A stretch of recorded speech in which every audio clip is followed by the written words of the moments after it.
जनाबाई जी का बहुत ही श्रद्धा से नाम भक्त मंडली में लिया जाता है। ये इनकी अवस्था 8 वर्ष की थी।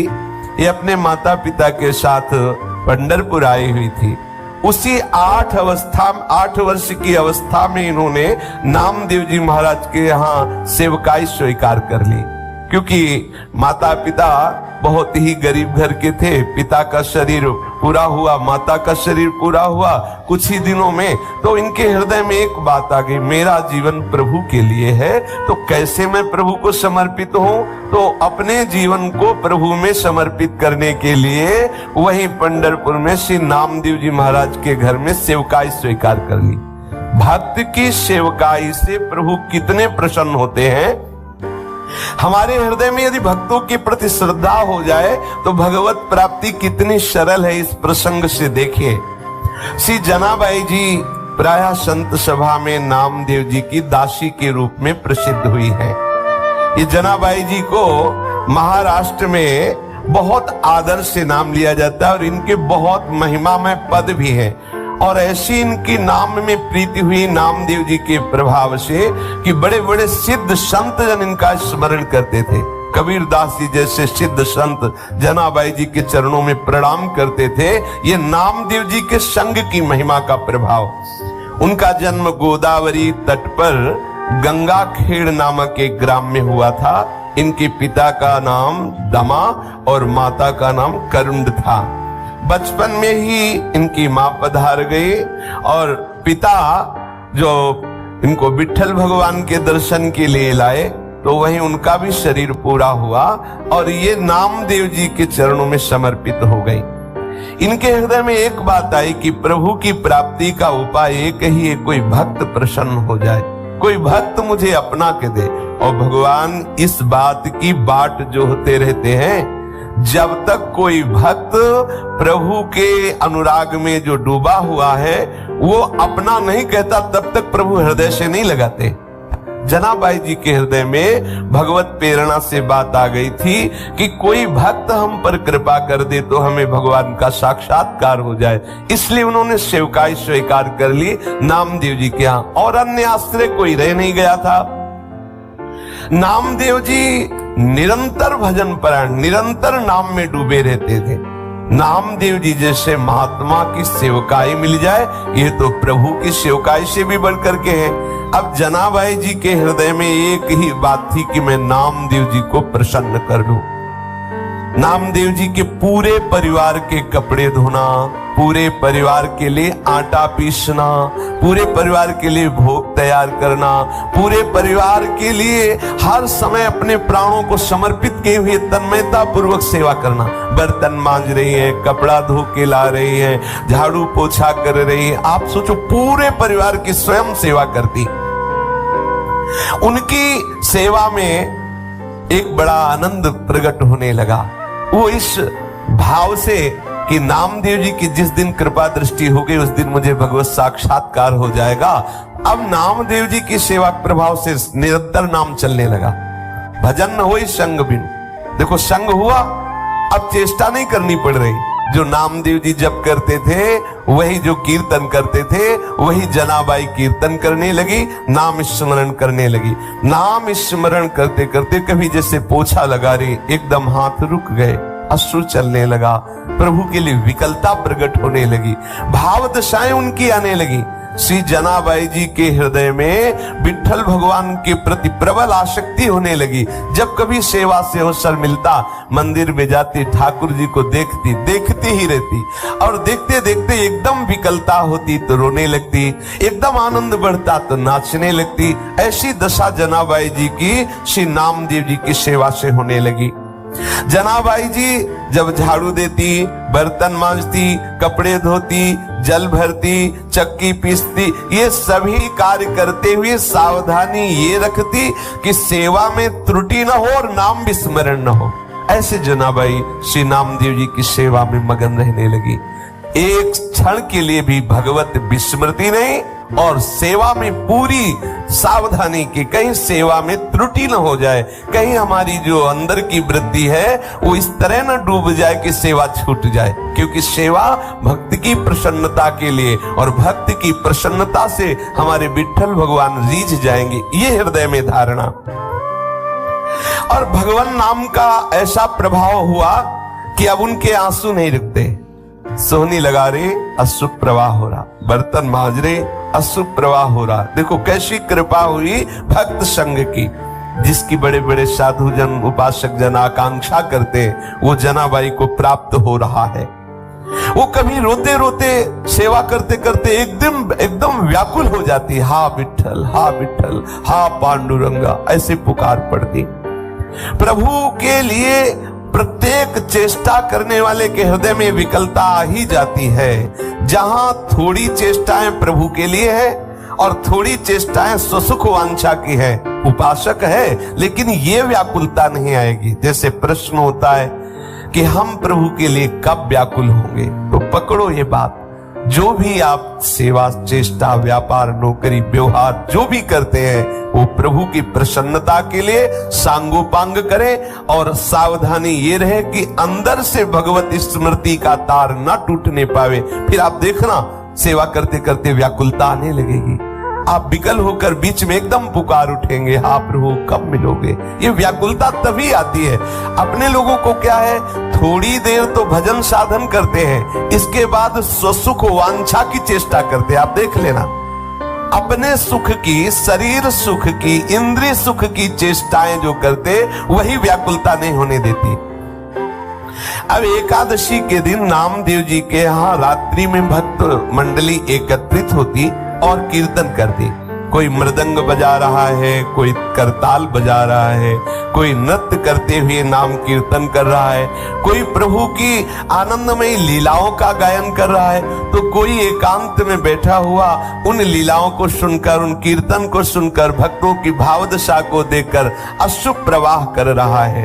पूरी रात्रि, एकादशी की रात्रि में नामदेव जी के यहाँ ऐसा कीर्तन होता, और जनाबाई सब सेवा करके एकांत कोने में खड़ी रहती। नामदेव जी और बड़े बड़े भक्तों की भाव दशाएं देखती तो उसके हृदय में और विकलता बढ़ती। संकीर्तन के आनंद सागर में वो पूरी रात डूबी रहती, उसको ये पता ही नहीं चल पाता कि कितने कम समय में रात्रि व्यतीत हो गई। जैसे कल्पों की लीला सखियों को एक क्षण के समान लगती है। प्रिया प्रीतम के एक एक लीला में कल्प कल्प विहार करते, और सखियों को लगता है तो अभी अभी इसी क्षण लीला प्रारंभ हुई। ऐसे प्रिया प्रीतम को भी लगता है कल्पों शैया में विलास कर रहे हैं, उनको लगता है अभी तो हम मिले ही नहीं। ऐसा ये महाप्रेम का स्वरूप है। श्री जनाबाई को पूरी रात्रि कीर्तन और गुणानुवाद सुनने पर ऐसा आनंद आता, लगता कि रात्रि तो बहुत कम समय की हुई, एक क्षण में व्यतीत हो गई। उषा काल होते ही, प्रातः काल होते ही सब भक्त मंडली अपनी दिनचर्या को जाती, और ये बावरी हुई भगवत प्रेम की मादकता में ठाकुर जी के प्रसन्नता के लिए श्री नामदेव जी की सेवा में मगन रहने लगती। अब इनको आज लगा कि अरे आज तो सूर्यदेव उदय हो गए, सब भक्तजन चले गए और मुझे तो होश ही नहीं रहा, ये तो बहुत बड़ी त्रुटि हो गई। एक दिन एकादशी में ऐसी आनंद वृत्ति में रात्रि में डूबी कि सब भक्त कीर्तन करके चले गए और ये डूबी ही रही। देखा सूर्य चढ़ गए हैं, प्रकाश हो गया है। अब चेतना जगी तो इनको लगा कि जो हमारी नामदेव जी के प्रति सेवा वृत्ति थी, ये तो बहुत हमारे अंदर त्रुटि हो गई, कैसे पूर्ण सेवा हो पाएगी। सबके लिए आटा पीसना है, सबके लिए सब व्यवस्थाएं अकेले करती, और देखो उसमें ये नहीं कि मुझे करना पड़ता है, ऐसा नहीं, उत्साहित होकर प्रसन्न मुद्रा में करती। आंख खुली, देखा तो बहुत देर हो गई, कैसे नामदेव जी की पूरी हम सेवा कर पाएंगी। जल्दी जल्दी से घबरा कर सोचा कि सबसे पहला काम करते हैं कि हम वस्त्र जो सबके स्नान किए हुए हैं पहले उनको धो के फैला देती। जल्दी से वस्त्र लिए और वस्त्र लेकर के धोने के लिए वो भागी। फिर एकदम दिमाग में आया कि अभी तो बहुत से पात्र पड़े हैं, उनको मार्जन करना है और पानी भी भर के रखना है, पर चलती है पहले वस्त्र धो के आती है।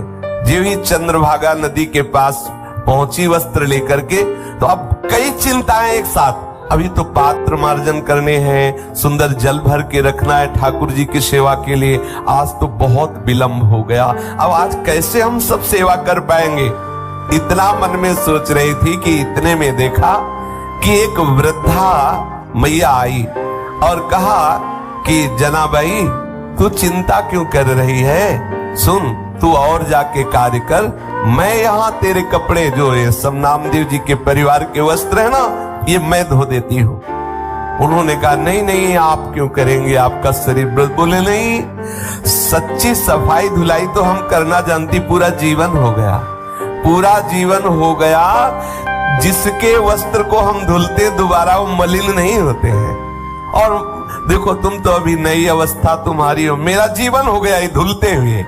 सच्ची धुलाई का कार्य हम जानते हैं। समझ नहीं पाई जनाबाई।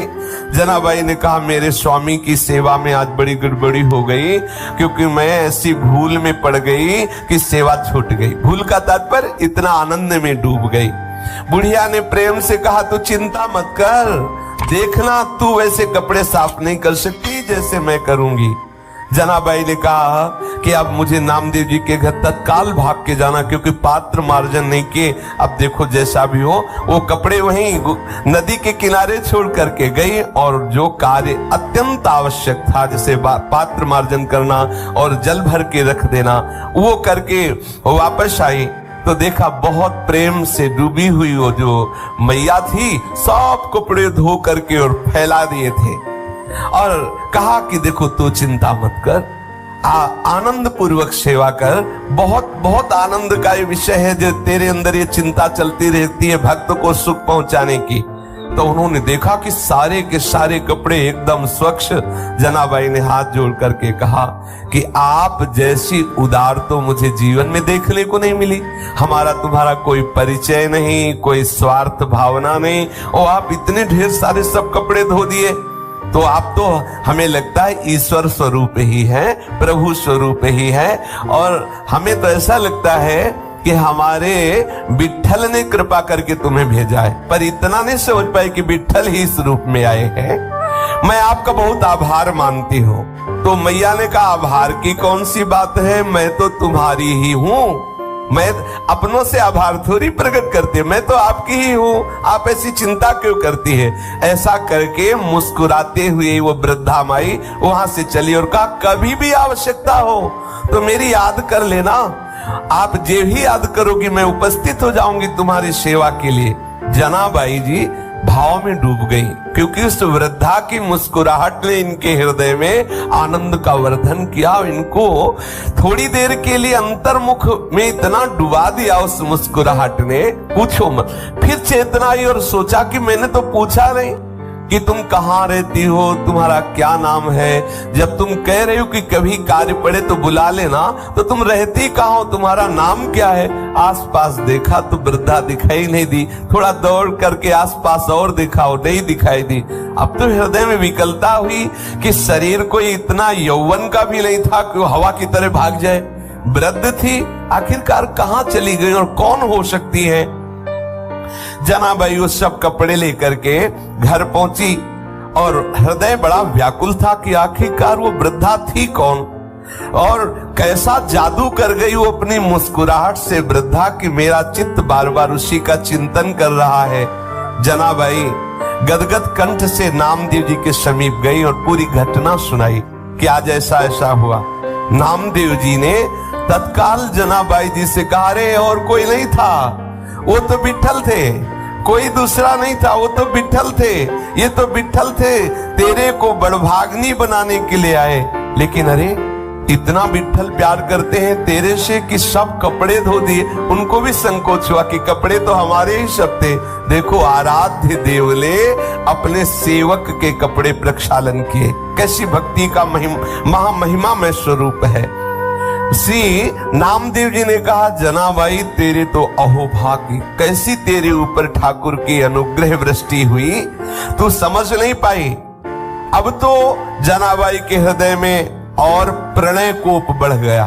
अच्छा आए भी तो ऐसे छलिया रूप रेख और ऐसे अपने पास भी आते, पक्का समझ लेना वो किसी न किसी रूप से अपने अनुरागी जनों से मिलते हैं। अपने लोगों को एक ही दृष्टि रखनी चाहिए कि कहीं ये प्रभु इस रूप में तो नहीं आ गए। हर समय सावधान रहना। हमारे सदगुरुदेव भगवान कहते हैं कि प्रभु के शरणागत जन जो हैं, जो प्रभु में अपना संपूर्ण समर्पण किए हैं, प्रभु रोज उनसे मिलते हैं। लेकिन जिस दिन आपके हृदय में व्याकुलता आ जाएगी, उसी दिन आपको परिचय मिलेगा कि वो आपसे रोज मिलते हैं। तो हृदय में बैठाना चाहिए, प्रभु मुझसे रोज मिलते हैं और किसी न किसी रूप में मिलते हैं, पर हम बहिर्मुख है ना, इसलिए हम पहचान नहीं पाते। अब जनाबाई रोने लगी कि हाय है, इतने छलिया हो कि आप आए भी और हमें परिचय भी नहीं मिल पाया, और दूसरी बात, मेरे लिए आपने कष्ट सहा, मेरे लिए इतने ढेर सारे कपड़े धोए। अब तो और हृदय में प्रेम की विकलता बढ़ने लगी। प्रभु सदैव अपने भक्त के पीछे पीछे डोलते हैं। जो परम स्वतंत्र ईश्वर है, उनको भी अगर कोई बांध सका, उनको परतंत्र कर सका, तो ये भक्त जन है। अहम भक्त पराधीनो। अब तो प्रेम पीड़ा में विकल होकर के जनाबाई सेवा करने लगी। स्वयं मूर्तिमान होकर के प्रभु जनाबाई जी के साथ चक्की पीसते आकर के। एक बार नहीं, बहुत सेवाएं। जनाबाई जी प्रेम में मगन होकर सोहनी लगा रही है, कूड़ा का ढेर लगाया, और जब कूड़ा भरने के लिए आई तो देखा टोकरी में लिए हुए प्रभु कूड़ा भर रहे। अब बुढ़िया के रूप में नहीं आते, अब साक्षात विट्ठल के रूप में आते। अगर जनाबाई नामदेव जी के यहाँ उनको सुख पहुंचाने के लिए, उनको भोग बनाने के लिए आटा पीस रही चक्की में, तो चक्की में आटा पीसते हुए कभी कभी वो पद गाते हुए भाव में डूब जाती, तो चक्की रुक जाती, तो ठाकुर जी बैठ के चक्की पीसते। जनाबाई पद गायन करते हुए डूबी हुई है, और क्योंकि सेवा में त्रुटि न हो, इसलिए ठाकुर जी समीप आकर के चक्की पीसने लगते। जनाबाई का अभंग सुनते रहते और जनाबाई जी प्रेम में मगन होती। सी जनाबाई जी घर में सोहनी लगा रही तो कचरा उठाते साक्षात विट्ठल भगवान। अपनी टोकरी को सर पे रखे हुए पीछे पीछे जनाबाई के डोलते, जहां जाओ झाड़ करके कूड़ा एकत्रित करती, सोहनी लगा के ठाकुर जी कूड़ा भरते। कैसी भक्ति की अद्भुत महिमा! भक्त की भक्ति से कैसे प्रभु अधीन हो जाते हैं। आहा! और बार बार विट्ठल जी यही कहते जनाबाई जी से कि मैं तुम्हारा ऋणी हूं। जनी मेहड़े बिठो वाला काय उतराई हो तुला। मैं कैसे तुमसे उऋण हो सकता हूँ जनाबाई, तुम मेरे भक्त नामदेव जी की सेवा करती हो, मैं तुम्हारा ऋणी हूँ। मैं तुम्हारा ये ऋण कैसे चुकाऊं, ये मुझे बता दो। कैसी अधीनता स्वीकार किए हुए। जनाबाई अगर धान ओखली में कूट रही है तो प्रभु सामने खड़े मुस्कुरा रहे। अब बताओ, ऐसी सेवा करनी पड़े तो क्या परेशानी। धान कूट रहे, सामने विट्ठल खड़े मुस्कुरा रहे। चक्की पीस रहे, भाव में डूब रहे, ठाकुर जी चक्की पीस रहे। वो सोहनी लगा रही तो ठाकुर जी कूड़ा भर करके टोकरी अपने माथे पे रखे। जानते हो ये कैसे हुआ? ये हुआ भक्त की आराधना से, नामदेव जी की कृपा से।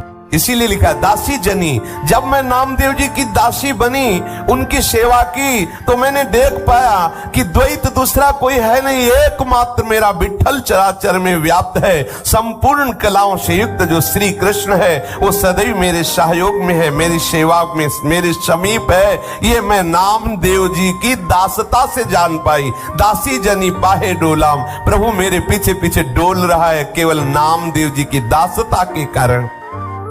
एक दिन श्री विट्ठल भगवान के गले का जो बहुत महंगा हीरो से जटित पदक आभूषण था, ग्रीवा का, वो चोरी हो गया।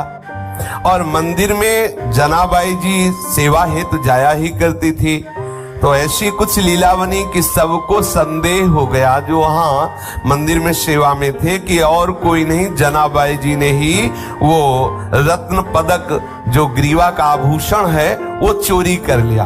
अब तो ये बात फैलने लगी। ये ऐसी लीलाएं प्रतिकूलता की होती है भक्तों के जीवन में। जनाबाई को ये सब वहां के जन कलंकित करने लगे कि ये बंती तो बहुत भक्ता है, लेकिन देखो ठाकुर जी का जो ग्रीवा का आभूषण है, रत्न पदक, इसने चुरा लिया।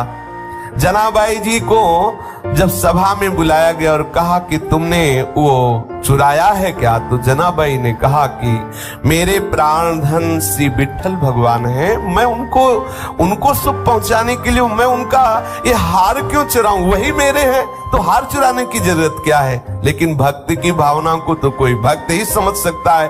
तब उन्होंने कहा मैं शपथ खा के कहती हूं कि मैंने ये रत्न का आभूषण नहीं चुराया है, पर प्रभु की ही ऐसी लीला थी, किसी ने जनाबाई की बात पर विश्वास नहीं किया और बात राजा तक पहुंची और ये बात इतनी जोर कसी कि राजा को निर्णय करना पड़ा कि जनाबाई को शूली की सजा दे दी जाए, क्योंकि इसने रत्न का, ठाकुर जी का जो हार है वो चुराया है। अब चंद्रभागा नदी के तट पर शूली की व्यवस्था की गई और जनाबाई जी को ले जाया गया।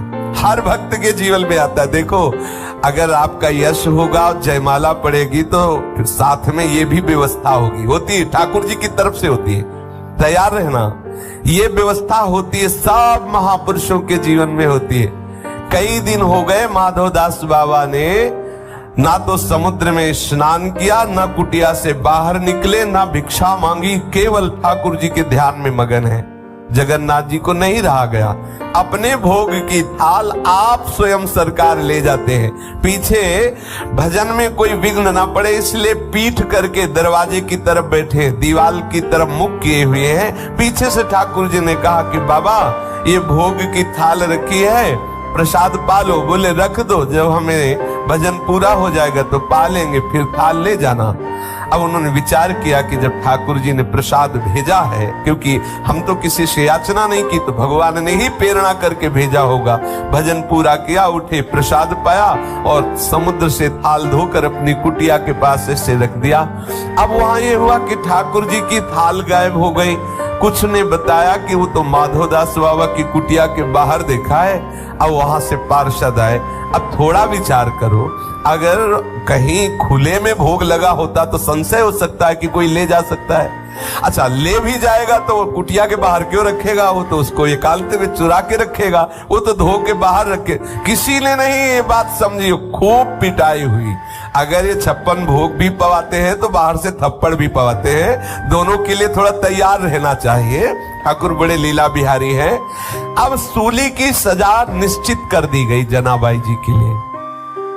अब ये बात सुन करके भक्तों को लगेगा कि जो ठाकुर जी सोहनी लगाने पर कूड़ा उठाते हैं, टोकरी माथे पे रखते हैं, वो ऐसा क्यों करवा रहे हैं? ये वो दिखाते हैं कि मेरे भक्त की ऐसी स्थिति होती है कि जिस माथे पे चंदन चढ़े, फूल माला चढ़े तो उनको कोई सुख नहीं, और गड़ासा चले तो कोई दुख नहीं। दिखा दिया महापुरुषों, यही पूज्यपाद सिवड़िया बाबा जी को दिखा दिया, यही वृंदावन में ही, कि मनो फूल और चंदन के मस्तक पर भगवान की तरह उनका अभिषेक होता और उसी मस्तक पर क्रूर कर्मी ने प्रहार किया, कई कई इंच तक गड़ास। ये महापुरुषों ने दिखा दिया, करके दिखा दिया। अब सूली पर चढ़ाने के लिए उनको बांध करके जनाबाई के हाथ ले जाया गया चंद्रभागा नदी के तट पर। जब जनाबाई ने देखा बस सूली पे चढ़ाया ही जा रहा है, तो बस हृदय से की बहुत बढ़िया, जैसे विठ्ठल आपकी इच्छा, और बस विठ्ठल विठ्ठल विठ्ठल विठ्ठल विठ्ठल। जैसे जैसे वो बोलती विठ्ठल विठ्ठल, वैसे सूली पिघलती जाती।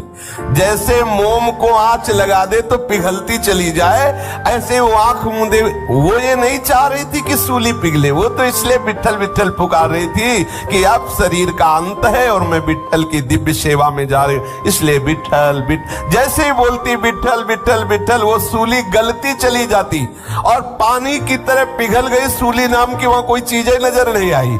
सब आश्चर्यचकित हो गए जो राज दरबार के सैनिक थे। जनाबाई को सबने प्रणाम किया, सबने क्षमा मांगी कि गलती हो गई। ये प्रभाव दिखाने के लिए इसमें दो बातें आई। जनाबाई जी को किंचित मात्र भय नहीं, क्योंकि सूली की सजा क्या, मेरे प्रीतम का विधान है और मेरे प्रीतम के मिलन के लिए अब ये शरीर छूटने वाला, तो कोई भय नहीं। और दूसरी बात ये कि मेरा भक्त कितनी महिमा से युक्त होता है। यह है भगवत चरणारविंद के समर्पित हृदय की शक्ति, सामर्थ्य। इसीलिए प्रभु दिखाते हैं कि मेरे भक्त पर प्रकृति का कोई भी प्रहार विचलित नहीं कर सकता, नष्ट नहीं कर सकता। हाँ, ऐसी लीलाएं हुई है, प्रभु का बुलावा है। अब वो अंतिम लीला जो भी होनी हो करके वो दिव्य स्वरूप से प्रभु की सेवा में पहुंच गए। जनाबाई के चरणों में सबने प्रणाम किया। जनाबाई ऐसे भाव से मगन रहती अब तो कि बिल्कुल शरीर की शुद्धि न रहती, और उस स्थिति में सेवा के लिए जैसे कंडे थापती ना, तो कंडे से निकलता विठल विठल। ये आश्चर्य की बात है, किसी चैतन्य शरीर को छू दे और फिर वो बोले कृष्ण हरि राधा, तो अच्छा है, बढ़िया, कितना बढ़िया प्रभाव। लेकिन जड़ कंडा, उसमें कोई वाणी तो है नहीं, लेकिन कंडे से विठल विठल निकलता। एक बार कबीरदास जी महाराज श्री नामदेव जी के दर्शन करने जा रहे थे, तो उन्होंने समीप में देखा कि कुछ शोरगुल हो रहा है, तो ऐसे कौतुकवश पूछा यहाँ क्या हो रहा है? बोले जनाबाई से कोई स्त्री लड़ रही है। क्यों लड़ रही? अच्छा, जनाबाई कौन? बोले नामदेव जी की सेवा में रहती है वो बाई जी। तो और नजदीक गए तो क्या इस लड़ाई क्या हो रही? बोले कंडे पर। तो उनको विचार आया कि कंडे पर लड़ाई, भक्त के द्वारा कंडे पर लड़ाई।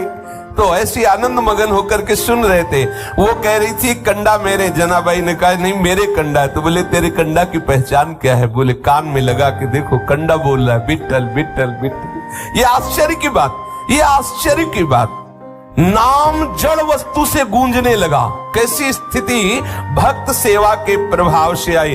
कबीरदास जी ने भी कान में कंडा लगाया कि आखिरकार ये सामने वाली स्त्री जो कह रही है कि हाँ हाँ इनके कंडे से तो विठल विठल ने, कबीरदास जी ने भी लगा के देखा विठल विठल विठल। जनाबाई जी के चरणों में प्रणाम किया कि जिस महान भागवत की सेवा में रहने वाली दासी के ऐसे महामहिमा में परमाणु है, छू लिया जड़ वस्तु को तो वो विठल विठल बोल रही है।